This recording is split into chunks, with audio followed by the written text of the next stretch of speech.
Hello, everybody. This is Bobby Mills for theindependent.com with another version of In the Hoop. Today, the man that came out in the cold and braved everything on his Christmas vacation, Grand Island Senior High Coach Jeremiah Slough. Hey, thanks, dude. Absolutely. Gosh dang it, yeah. Yeah, it's nice of you to come out and brave that cold weather.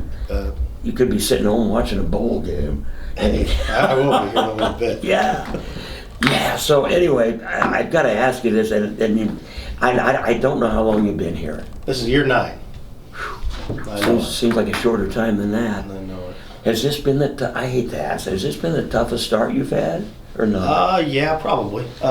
Maybe not record-wise, but just the way that it's happened. Yeah. We've had some setbacks where we're getting beat by 25, 30, even 40 the other night. So as far as what the scores are, this is probably the toughest start yet. And what about injuries? That hasn't been kind to you, and sickness, which has probably hit a lot of places. Like for one, we're going to talk about him in a minute, but the Marsh kid from football, where you were talking before, he's only played 2 quarters of basketball. Yeah, he's been a little bit bummed up. He had some back spasms, got some things going on, and so we were able to get him some good quality rest, and we should have him back healthy at the end of the break here. And sickness, this time of year you're always going to battle that, and we've gotten hit pretty hard by it. We got quite a few kids sick. I actually missed my first practice in 9 years from illness, and so I actually missed a couple of them. I had about a 10-day stretch there where I was hard to get out of bed. So, but that's just one of the things, you deal with that every year. Unfortunately, this year, a combination of inexperience, injuries, and illness have really kind of made things really difficult for us early on here. Yeah, and the big thing is to improve if everything lays in place, get better as the year goes on. How about your assistants? Same good crew helping you this year? Yeah, for the most part, we've kind of made some changes. I had some younger guys move on.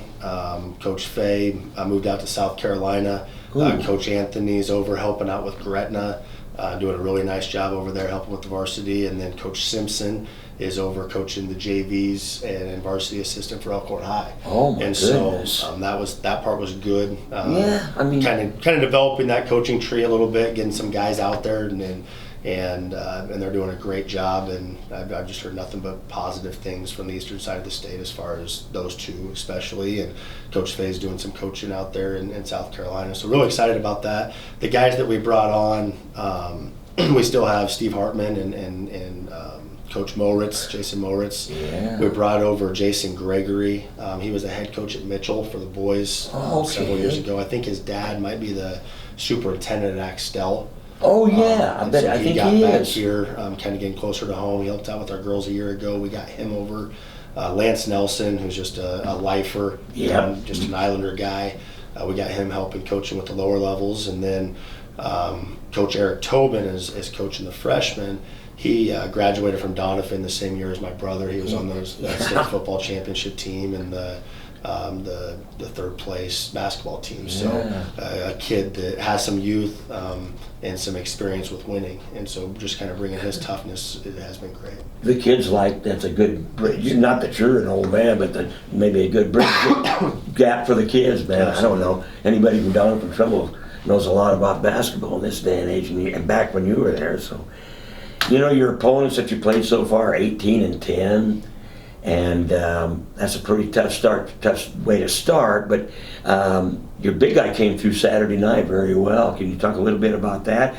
I don't know, I didn't realize he was really hot from beyond the arc, and those babies were going in, and his shooting percentage is near 50% for threes. Yeah, the ironic thing about that is we kind of changed our mindset a little bit heading into this past weekend that we wanted to get him into the post more. Well, yeah, so we wanted to get some easy touches and some easy opportunities. We played on Friday night against Lincoln Southeast, and we never shot a single free throw. I can't believe. I can't believe we were looking through, and it wasn't because of poor officiating. It was just we just never got there. Jeez. Coach Hartman and I were talking, and the rest of the staff, and all of our years of experience, all the games we've ever been a part of, we can't remember a team ever not shooting a free throw. And so we put an emphasis on that and got Kazadi going to the rim a little bit. And then, he ends up shooting 50%, makes 5 threes. So I think there's something to be said about that. You got to get going towards the rim to begin with, get yourself in some rhythm. Yeah. And then those opportunities from the perimeter will definitely. Yeah, boy, he's a dead eye from out there.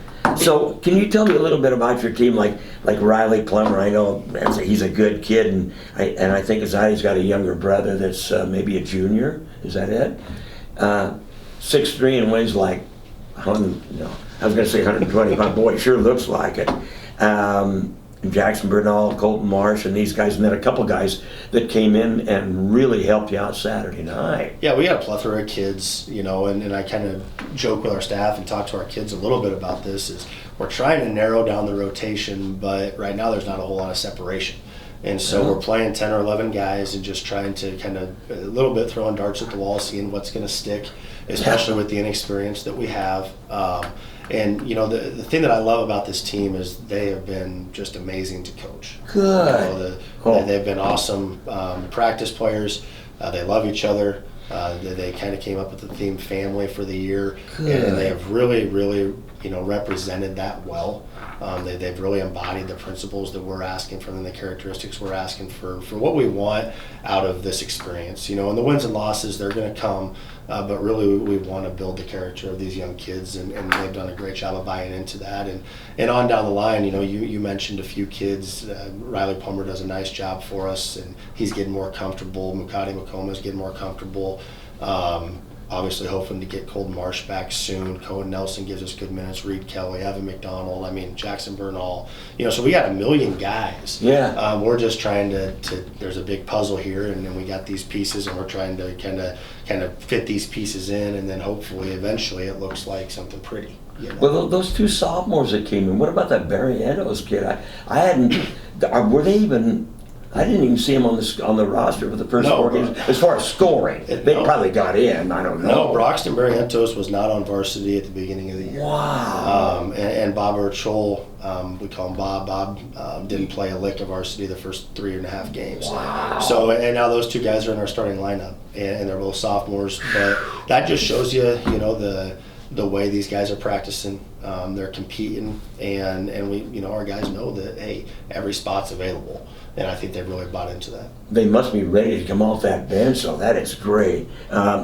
If you have that brotherhood thing on, it's going to carry you a long ways. And that was my next question about that. So can you see improvement? The schedule, maybe to you it does. To me, it looks like it's pretty manageable. Class A is tough day in and day out. Yeah. But you might be able, if you improve, it looks like it could be a pretty good run. Sure. These first 5-6 games, I thought we let one slip versus Columbus. The other 4 were going to be tough. We could have played really, really, really well and still got beat. Yeah. And so you kind of just look at the trajectory of the team. You look at kind of how these losses are happening, and where you're competitive, and for how long you're competitive. And these last few games, minus the Southeast game a little bit, we've been awfully competitive. Southwest and Oakhorn South, the score doesn't indicate kind of how close those games were. Those were both 10, 12-point games late in the third quarter. And they just kind of got away from us. Sure. And so our kids are getting more competitive. The schedule hasn't helped us out. I think it really softens up a little bit after Christmas, as far as we should get some opportunities to really be competitive. But right now we've played 4 of the top 10 teams in the state. Yeah, we're not talking about Buena Vista and the new schools, but it's like I say, it's never easy. So you guys the hack starts, does that start the 29th? Is that Friday or 28th. is it 28th? Okay, Yep. You get right after it, after the moratorium. What are your thoughts on the moratorium? Like it, don't like it? I like the moratorium. I think it's great. I do. I think family and holidays and those types of things are amazing. I don't like playing the HAC conference tournament coming off a 5-day break. Boy, I wish we could do something different there. Yeah. We got this week here, Monday, Tuesday, Wednesday, Thursday, where most of our Lincoln schools and the HAC teams are not playing games. We could do it like the Metro and get that first round game out this week. And unfortunately, we just haven't been able to catch up with the Metro as far as figuring out our conference tournament. But hopefully that changes here before too long. That would be great if all the coaches got together and said, man, let's do the pattern after that, because it's great to get those play-in games and the first round out of the way. Yeah, it's tough coming off. They wouldn't consider going one day and then doing it on the next. They should. We got... God, that's tough to come off. We got teams that can come off a 5-day break and play 4 days in a row, and I don't think that's Oh my gosh, no. Well, use your weight, man. Yeah, I try to. I got plenty of it. hey man, good luck the rest of the season, because I think it's as long as those kids are close knit and they're under your tutelage, you're going to do well. I appreciate it. You betcha. Good Thank luck, you. Maya. Thank you. Jeremiah Slough, Grand Island Senior High. You're going to see good things. Come out and support the team, by the way. Just take a look at the schedule. They have some home games coming up after the first of the year. So, Josh Salmon, alias Fish behind the camera. We will see you next time on In the Hoop. Happy holidays.